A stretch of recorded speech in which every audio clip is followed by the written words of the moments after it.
One of the most important positions, because he had to manage the Prasar Bharati, the All India Radio, the Doordarshan, everything. Mr. Shekhar Vempati garu, sir, thank you so much for coming in here. Very honored to be here today. Thanks to Mahantesh ji for the invitation, and I think it's been a very inspiring last 1 hour that I've spent in your environment, learning about all the initiatives, and very happy to share some thoughts on where technology can play a role with the disabled, with the challenged, and how do we make everyone contribute to this vision of a Viksit Bharat that you referred to earlier in your remarks, the Honorable Prime Minister's vision for a developed India. Let me kind of rewind back a few years to when I was the CEO of Prasar Bharati, and I think this was probably fairly early into my tenure in 2017, when I got an email from a former boss at Infosys, because I had spent almost 16 and a half years at Infosys before I moved out of the information technology space to the digital space and then the broadcast media space. So I was pleasantly surprised to see this email from this former boss, Kichu, as he was popularly known as at Infosys. And he said that, there is this event, the blind cricket tournament that's happening, and Samarthanam Trust is involved with organizing blind cricket, and they would like Doordarshan to cover it. And that was my first introduction to the world of blind cricket. And I think Doordarshan DD Sports played a role at covering several of the tournaments starting around that period. And it was a very interesting experience for me to understand how individuals, fellow citizens, have overcome challenges, have overcome limitations, especially to prove themselves in a sport like cricket. And I think it's a brilliant idea that you picked on cricket as a metaphor to make the mainstream society more sensitive, more aware, and also to instill confidence that whatever limitations we may have, I think we can aspire to do better, we can aspire to do great things. Clearly your efforts with blind cricket, and today your representative was very kind enough to show us the blind cricket office, and we saw all the trophies and the medals, and it was just mind-blowing what you've done with blind cricket. So kudos to all of you. This subject has a personal connect as well to me. My grandmother, my dad's mother, she was disabled with one of her arms completely paralyzed. So she led her entire life with just one arm. And this is something that I saw as a child. And I would always wonder how she was able to overcome the challenges that she had. And of course, in that era, there was no technology. And she had to find physical ways of getting around her limitations. And there's something that my father then was quite keen that, we need to do something about, how do we empower fellow citizens. So he took upon himself after his retirement to distribute kits that would support and help the disabled. And he did quite a few of those events. So this is something that I've seen very early in my life. And today we've reached a stage where, technology is no longer, a challenge. Technology, in fact, is now a force multiplier. And I think it's a great time to be active in. I was very happy that Karthik introduced himself as a young entrepreneur. I think that's very, very inspiring, very, very motivating. That's how he sees himself with technology playing that role of being an enabler. Since I left Prasar Bharati, I've been involved with an organization called AI for India, which is a non-profit which has been trying to bring together different startups across India, looking at challenges, opportunities on building AI models for India. And the genesis for some of this actually goes back to my time at Prasar Bharati. As all of you know, I mean, all of us grew up, Doordarshan and All India Radio have been kind of a living memory of India, right? Every big event has been captured by DD in its cameras or All India Radio through the sounds. And in fact, in the case of All India Radio, that history and that memory goes much further back, even before India became independent.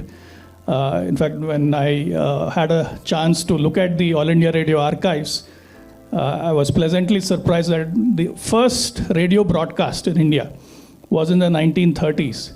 And it was by Dr. C. Rajagopalachari from a studio in Madras, or then Madras, now Chennai. And so that audio is available. It has been digitized by All India Radio archives. So that's the kind of history of the archives. And one of the thoughts that I had was, you know, this archive is such a rich repository of everything that has happened in India. And it has captured it in different Indian languages. What can we do with, you know, this treasure in terms of enabling technology, leveraging it? So one of the decisions at that time we took at the Prasar Bharati board level was to make this entire archive available to IIT Kanpur so they can build artificial intelligence models based on it. And one of the requirements we gave to IIT Kanpur was, of course, you're going to analyze the videos, the audio, the languages, the text. But can you also enhance it? Where, you know, can you build an algorithm which can do sign language interpretation automatically? And at that time, the professors were, you know, kind of challenged with, you know, how can we do it? Is it even possible? You know, is the technology, has it reached that stage of maturity? And today, when I see these two screens on both sides of the stage doing live sign language interpretation, I think it is just mind-blowing that, you know, in just a span of 5 years, 6 years, the technology has evolved so much that today, what we thought, you know, as a possibility at that time is a reality today. So I think really fantastic to your effort with the accelerator, you know, looking at what all assistive technologies that you can do. Picking on your idea of cricket, one of the things that we had done at Doordarshan at that time was to introduce sign language interpretation for the cricket matches when the Indian team was playing. And in fact, the reason we did it was a little selfish, which I shall confess today. You know, Doordarshan would get rights to the cricket matches through something called the Mandatory Sharing of Sports Signals Act. So whether Star has the rights or Sony has the rights, they had to share some matches with Doordarshan. But that was limited only to television. So we couldn't do anything on digital. So my thought was that what if we put our radio commentary on digital? Because on radio we had all the rights. There was no competition. All India Radio had the full monopoly. So let's just put the commentary. But then the team said, you know, if it's only audio, people will not be engaged. We need to show something on, you know, YouTube streaming or on our app. So then I thought, okay, what can we show as part of the live stream along with the commentary? So first thing we did is we put a camera in the radio studio. So for the first time, people could see who were the All India Radio commentators. Because all this while, you only heard their voices, but for the first time, you could see them. So that was one experiment. But then we thought, you know, why stop at that? Why don't we introduce sign language as well? So we had two studios. So one studio where the commentators would be seen. The second studio, we would have a sign language interpreter and a camera focused on that individual. And both these camera views would go along with the audio on the digital. So that way we overcame our, you know, limitation in terms of sports rights. So that was a selfish reason, but in the process, I think we did some good. We got a lot more people aware of Indian Sign Language in the process. So AI today, I think, has clearly breached a lot of barriers. And it has become a key enabling technology. Recently, the Prime Minister was at the Paris AI Summit. And some of what he said there, I think, is very relevant to the event that you're having today. because he laid out what he thought was the vision for AI, not just for India, but for entire humanity. And his remarks were kind of very crucial because they exposed a very fundamental divide. Because going into that Paris Artificial Intelligence Summit, there was a lot of apprehensions, a lot of fears around AI safety, AI risks, especially the European countries who are very concerned about what direction this technology is taking. Diametrically opposite to them was the American view, where the Americans were least concerned about AI risks or AI safety.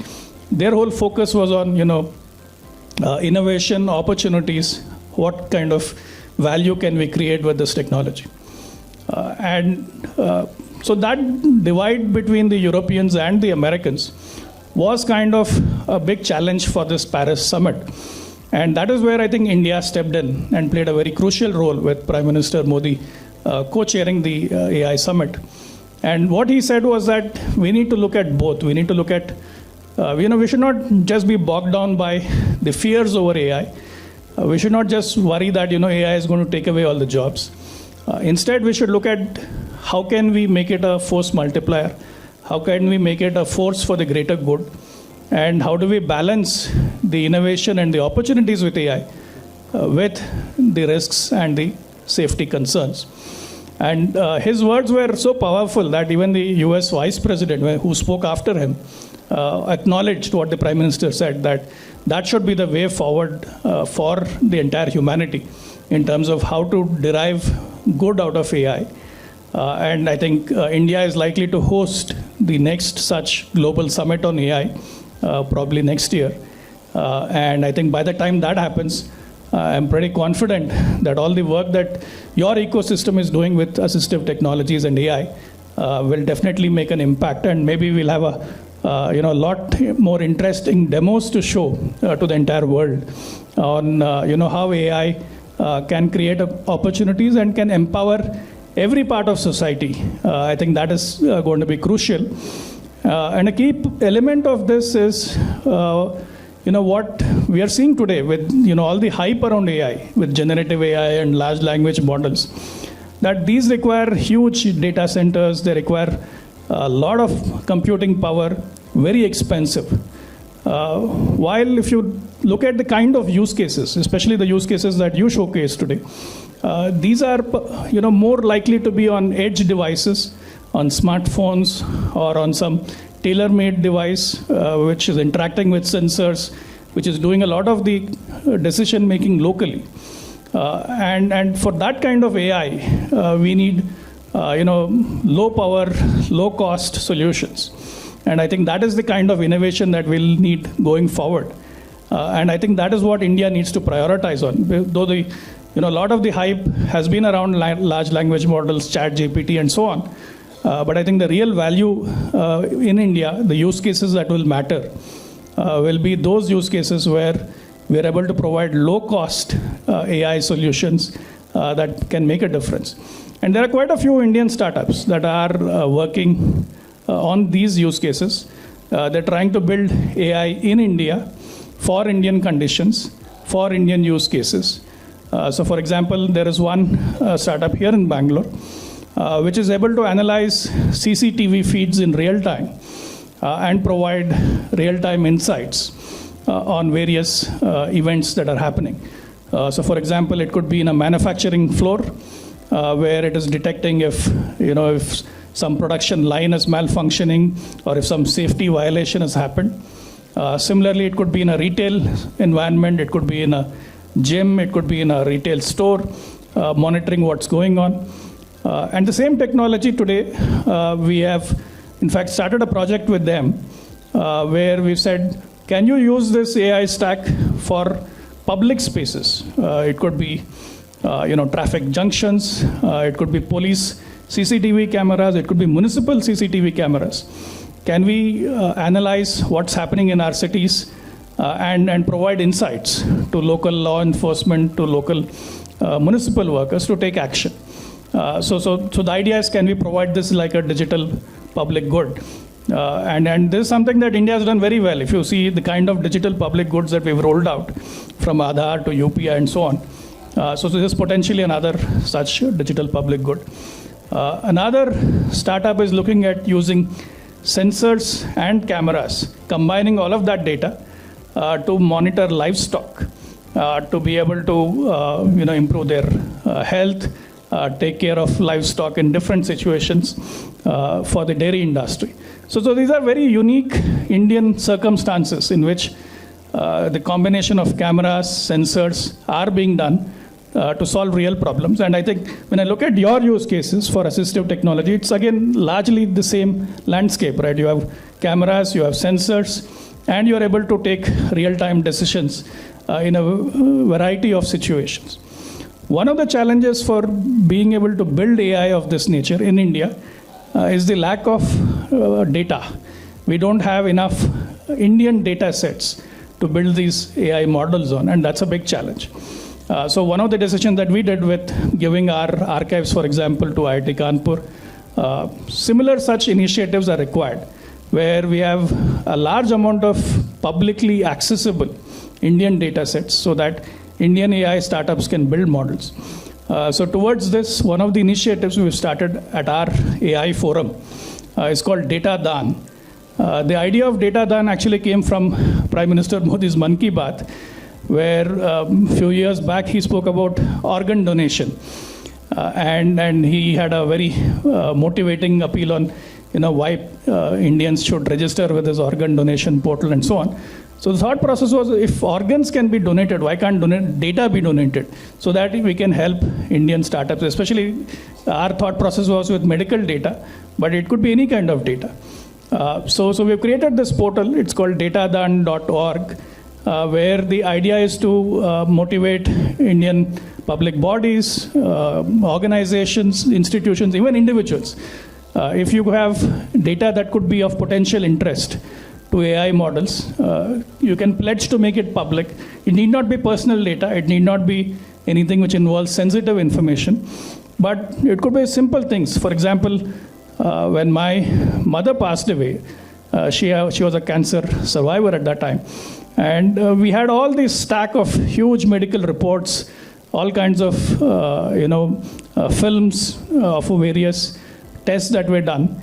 And then I realized all of that is going to become solid waste. I'm just going to trash it, right? And what if the medical records of the deceased can be donated so that the AI models can be built on this medical data where there is no privacy issue, there is no concern. So that is a potential use case. There could be many such use cases. I noticed that you have an excellent library of books that you created for the visually impaired. Perhaps that could be another data set that could be made accessible to AI developers. So there's a whole range of possibilities.